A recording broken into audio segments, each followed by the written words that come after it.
years of painting experience. His interior, exterior, commercial or residential, Doug Peffer covers it all. Is your house looking ugh? We'll call on Doug. Doug Peffer Painting and Pressure Washing, 404-966-3361. Mention WBLZ Sports and get a special We've Got Balls discount. That's Doug Peffer Painting and Pressure Washing, 404-966-3361. Hey, good shot. It's about time. Hey, it is about time. I mean, I just couldn't get the ball in the hole. I wanted to, but I just couldn't do it. WBLZ Sports. We've got balls. Whether it be your industrial, commercial, or residential needs, Gen Service is the electrical contractor for you. The Gen Service team has the expertise, commitment, and educational years to help you solve your electrical concerns. They have you in their best interest with helpful suggestions to accommodate your every want. Give them a call no matter the size of the job at 740-438-7173. And mention WBLZ Sports, you will get a discount. That's Gen Service, 740-438-7173. You have no marbles. Marbles? Marbles. You have no marbles. Because we've got balls. WBLZ Sports.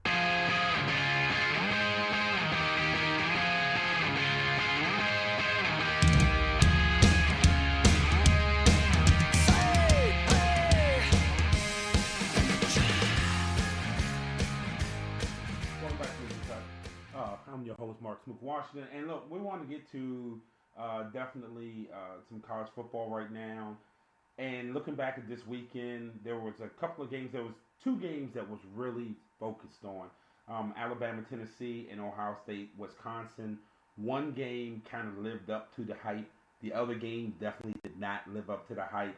You know, Brandon, what do you think? Alabama 49, Tennessee 10 in the Lane Kiffin revenge game. What did you think about the performance Alabama put on, and did you think that Tennessee just finally, I don't want to say luck because that's not fair, but all of the comebacks, kind of like all of the magic, seemed to die in that game?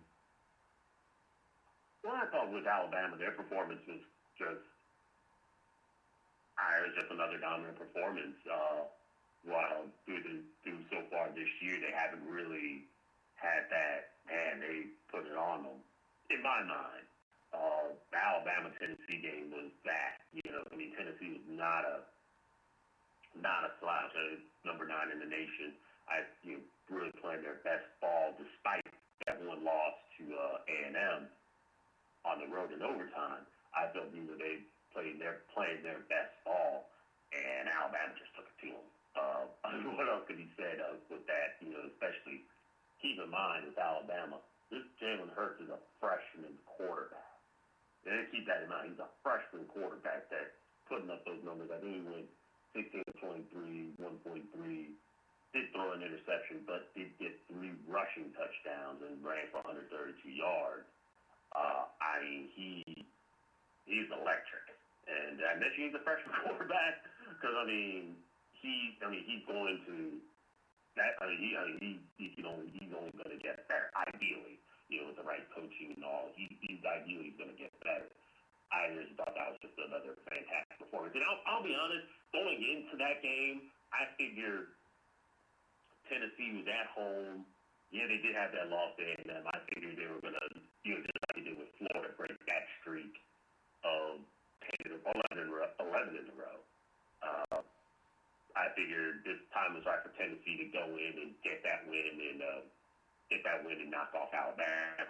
Oh, was I wrong? As far as the magic for Tennessee, I guess it is. You would say it is gone. Now, keep in mind, I still think they are the odds-on favorite to me going to Atlanta. They have an easier schedule than Florida, obviously. So I think that part of the magic is gone, but for them, it really shouldn't deter that. The hard part of their schedule is over. They played Florida, Alabama, A&M. That's gone. They did have 2 losses, but the fact that they could take in, they have everything in front of them. They get Kentucky, they get Missouri. I believe they get a non-conference against somebody, and then they get Vanderbilt. So I think they could make they create their own work, their own magic, and then I think they'll be the odds-on favorite to make it to an Atlanta. So I think that magic is gone, but they still in the catbird seat in my mind to get to Atlanta and play for the SEC title. Well, looking back, and we talked about this a little bit last week, that they have Texas now, they have Texas A&M coming up. So, Bama has A&M, then they're at LSU, then home to Mississippi State. They have Chattanooga, and then home to Auburn. Outside of the A&M game, because I know we talked about that last week, does any of the other, and we're going to throw Chattanooga out also, is there anyone else that can threaten them? Do you think going to LSU will cause them any sort of problem whatsoever? Or are we just looking at Alabama just, making Sherman's march to Atlanta? I think LSU, A&M clearly gives them a threat. I'm going to mess up on his name. Please correct me if I'm wrong. Trevor Knight. Yes. That's the name. Yeah, it's Trevor Knight. I think they mentioned the name because I listened to the Lion Jones show. They were mentioning A&M giving them a Desmond Howard mentioned, or somebody mentioned A&M's quarterback giving them. That type of quarterback does give Alabama fits, the defense at least. So I think A&M does give them a chance. And and you're big on the betting lines. I know I'm not. A&M is two touchdown underdogs. That line should move, but talk about no respect with that line, that underdog line. I think A&M gives them A&M does pose a threat to Alabama, LSU as well, just because it's at LSU. That's going to be a big game. More likely it'll probably be at night. LSU at night is never fun. Exactly. So if you're opposing fan. So I think those two, and Auburn at least. Auburn, it's a rivalry game, and Auburn isn't that bad. They're just sort of there, but the defense I felt is getting a little better. So Alabama does have some minefields along the way in the road to get into Atlanta. I still think they'll get to Atlanta, even with the loss. Barring certain things happening. Right. So there's some fields along the way. It's not Tennessee's schedule. I would be shocked if Tennessee loses to South Carolina. Right. I wouldn't be shocked if Alabama loses drops this one, or LSU, or even Auburn to close out the year.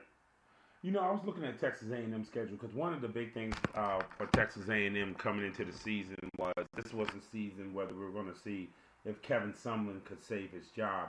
And right now, he's in a good spot, but his schedule does get dicey here, with Alabama, as we mentioned. Then it's New Mexico State, kind of that late season out-of-conference game that all the SEC teams play. And then he's at Mississippi State. He's home to Ole Miss. He's at University of Texas San Antonio, and then home to LSU. So when you look at that remaining schedule, does Kevin Sumlin save his job? I think it does. Throw out New Mexico State, which is not a bad team. New Mexico State record-wise, they're not a bad team. They're just not. They're not. They're not. SEC body-wise. Right. Not necessarily SEC. They're just, they're a good team record-wise. I believe they're 4-1, 5-1. So they're going to be bowl eligible. But they're just not A&M or not that. Texas A&M, they should win those games. Mississippi State, they'll probably give them a game, but I think A&M should get it just overall in terms of talent. A&M's a better team than Mississippi State. Ole Miss, and then LSU are going to be the two. Right. Especially Ole Miss, because I think Ole Miss has the offense and the tight end for Ole Miss, and his name is slipping my mind. I'm really impressed with him. He's going to play on Sundays.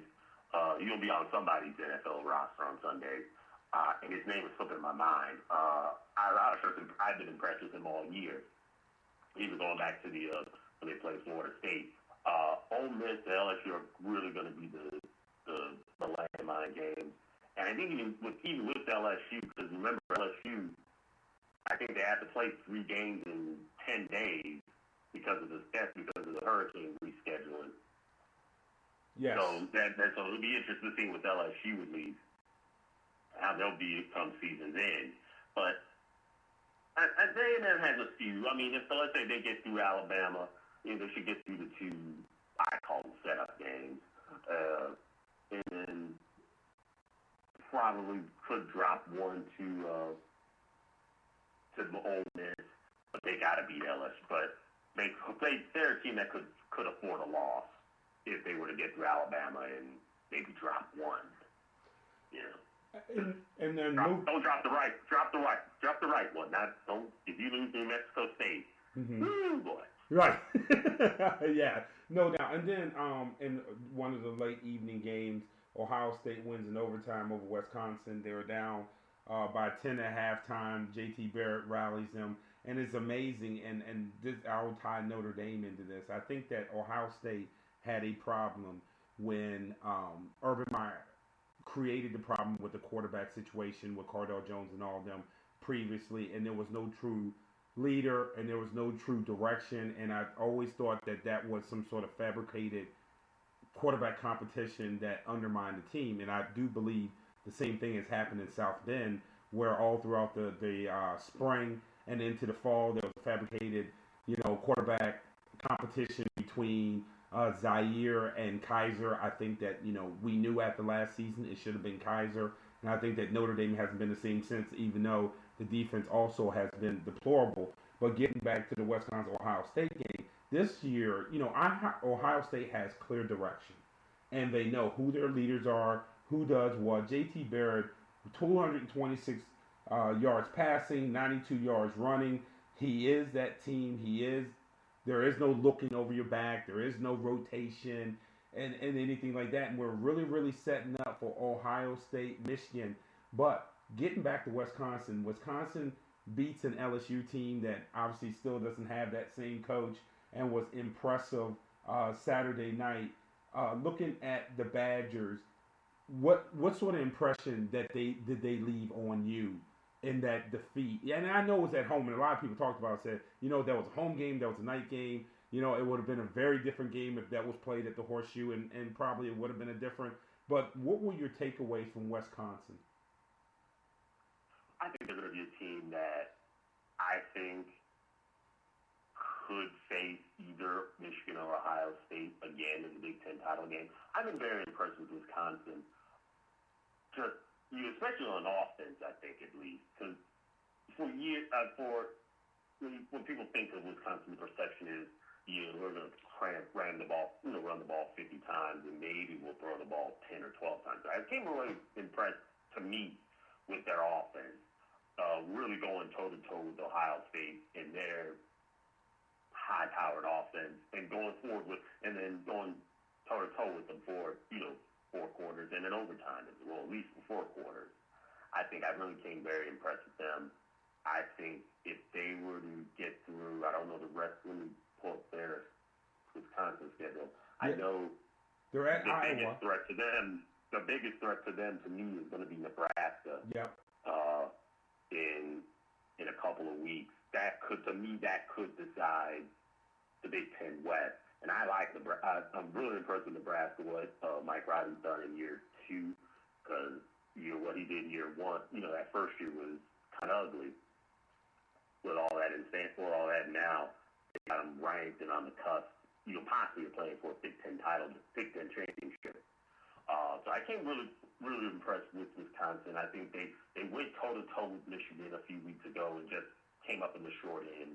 And they went toe-to-toe with Ohio State in that offense. And if we were to compare Ohio State and Michigan, I give it to Ohio State. I think they just had a little bit more battle-tested, and Wisconsin was able to match with them, just came up on the scoreboard, just not enough. Like I said, we're looking forward to Wisconsin, Michigan in a couple of Wisconsin, Nebraska in a couple of weeks, assuming they don't get tripped up next week and play Iowa. Who knows? That could end in that could be a 9-6 game. Who knows with that one? But I came really really impressed with Wisconsin.